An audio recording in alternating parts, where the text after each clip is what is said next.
Congo Avenir. Mokaya Bakongo.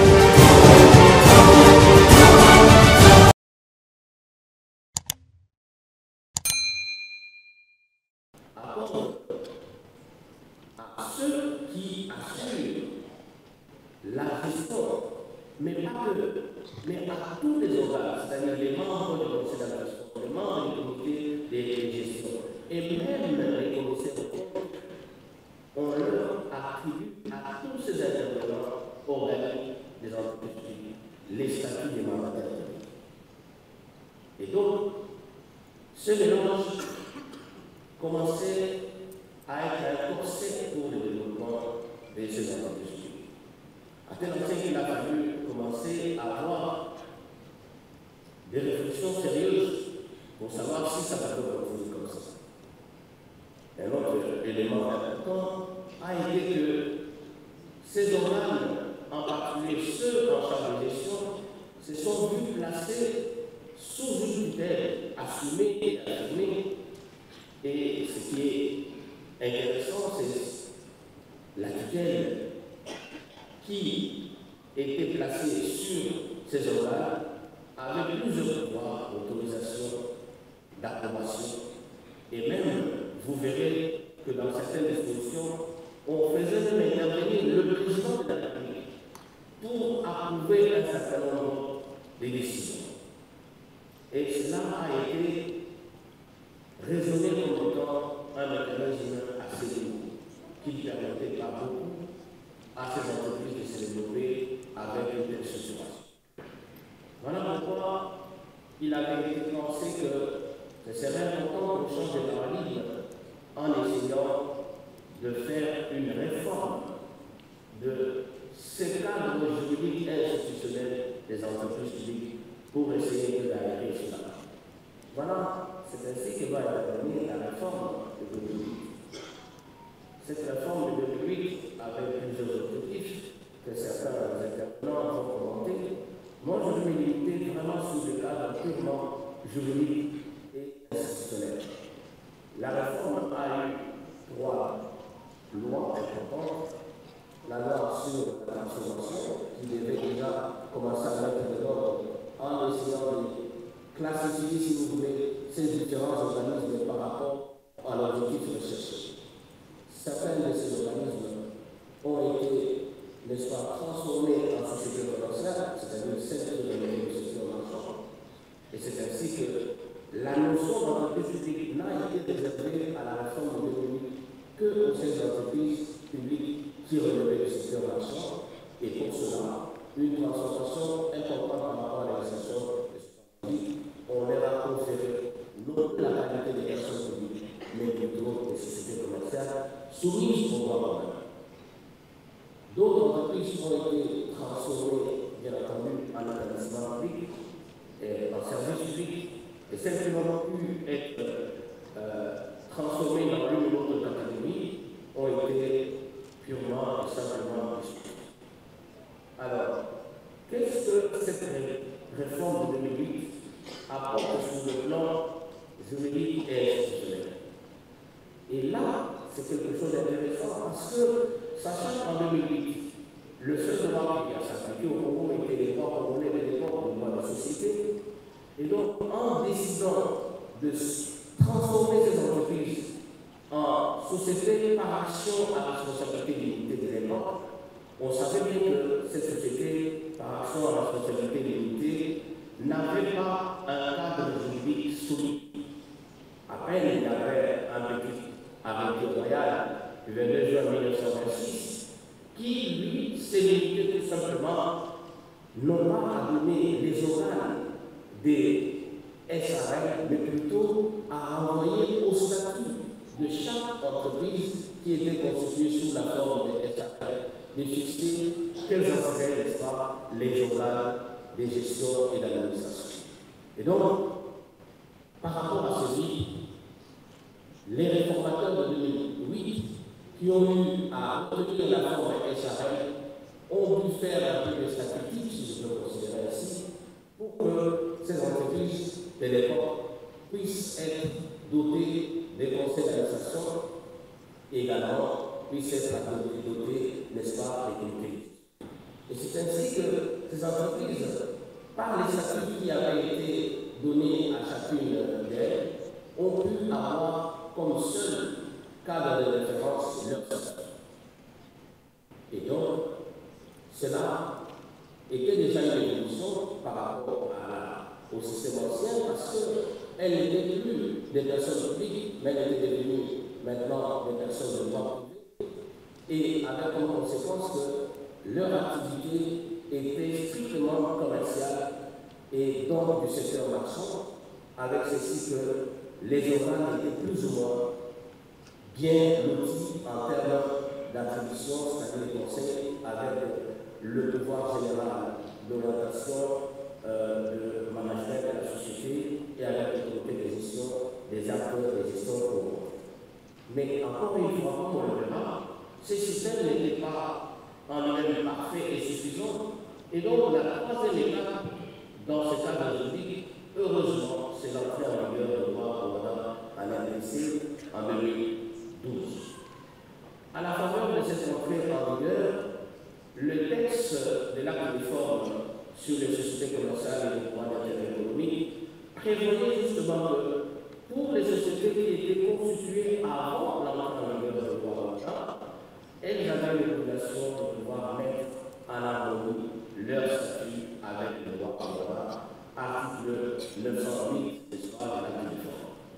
Et c'est ainsi que, à la faveur de cette entrée en vigueur, la RDC a dû, au travers justement du ministère des Portefeuilles et des Copyrights, faire en sorte que les statuts de toutes ces différentes entreprises publiques qui étaient constituées en société commerciale puissent être mises en harmonie avec le droit de loi. J'ai l'avantage d'avoir été celui que le copyright avait sélectionné pour pouvoir mettre en harmonie ces statuts des entreprises publiques avec le droit WADA. Un seul avantage, c'est que clairement, on a opté pour doter ces entreprises de la forme de société à la du droit WADA.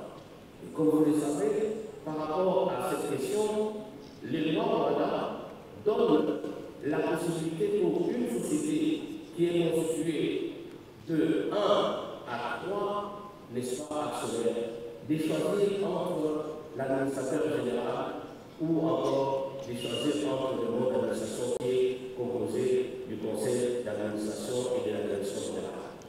Et le choix qui a été opéré par l'État congolais à l'époque était justement que les entreprises publiques puissent être des sociétés anonymes, unipersonnelles, mais avec conseil d'administration et direction générale.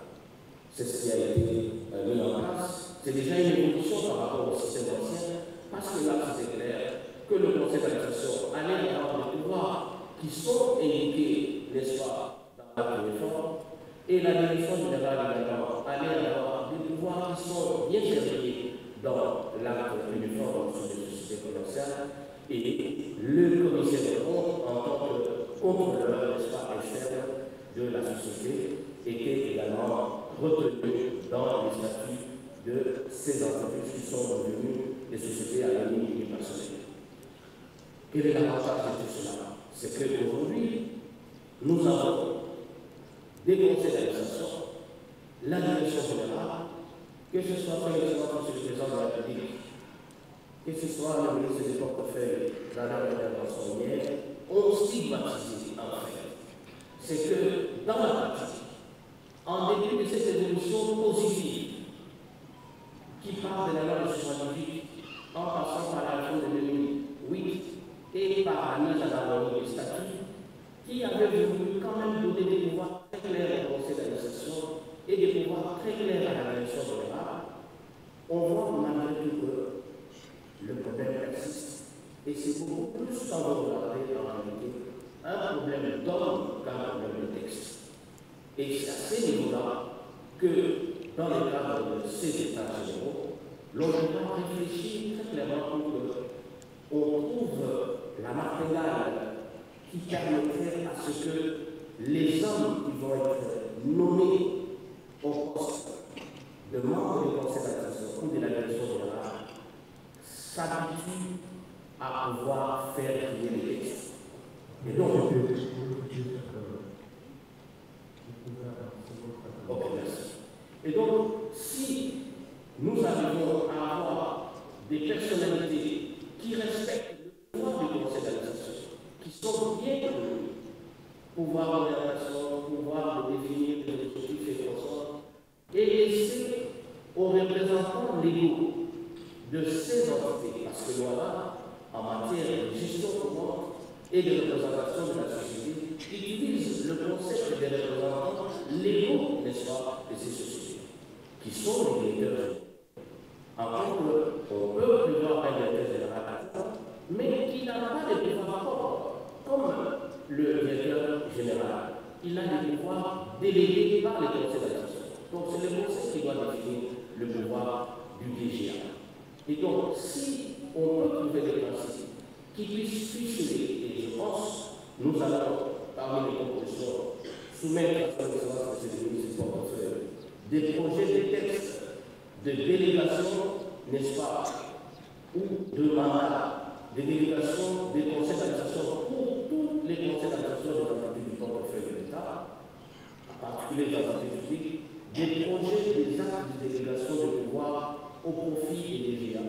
Je pense que c'est standardisé, ça pourra révéler tant soit peu les désordres qu'il y a parfois au niveau de l'administration générale, parce qu'on ne sait pas l'omnipotence du pouvoir dans le DG et presque le fait que les DGA restent à donner de tous puissent pouvoir s'arrêter, parce que qu'est-ce que cela va donner comme conséquence?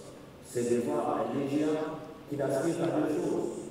Voir son DG être en mission, comme ça il est obtenu, ou être dans l'incapacité, comme ça il ne prend pas de choses, et pourquoi pas même vouloir la mort du DG.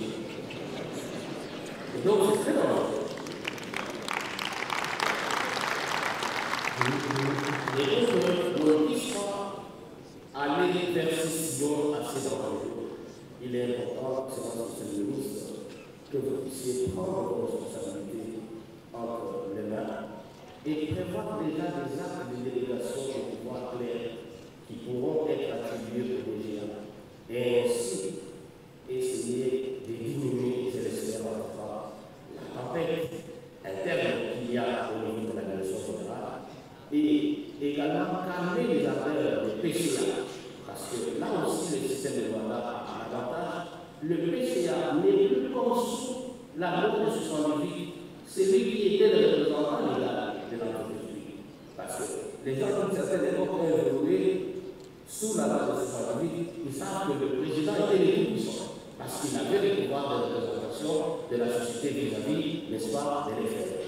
Aujourd'hui, les choses ont changé avec le mandat, ce n'est plus le PCA qui est confié dans ces rôles qui sont définis dans l'acte de forme, convoquer les conseils, et ainsi de suite, organiser la tenue des conseils, mais il ne participe plus à la gestion courante. Alors, vous allez voir quelqu'un qui dit, bon, je suis quand même nommé président, comment je peux être là-bas en train de tourner les pouces, parce que je veux avoir une fonction de gestion courante. Alors, comme je disais, pour terminer, il est totalement indiqué qu'avec cette évolution, les statuts organiques et institutionnels des entreprises publiques à Congo, il est important de dire qu'aujourd'hui, les futurs mandataires restent campés sur ce que la loi autorise comme cadre juridique et comme cadre institutionnel. De cette manière, on aura moins de dégâts au sein de management des entreprises publiques transformées en société commerciale. J'ai dit et je vous remercie.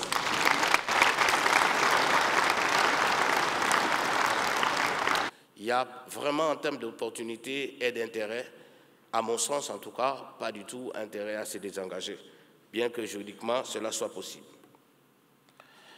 Pour la deuxième question, comment associer le DGA à la gestion courante de l'entreprise publique?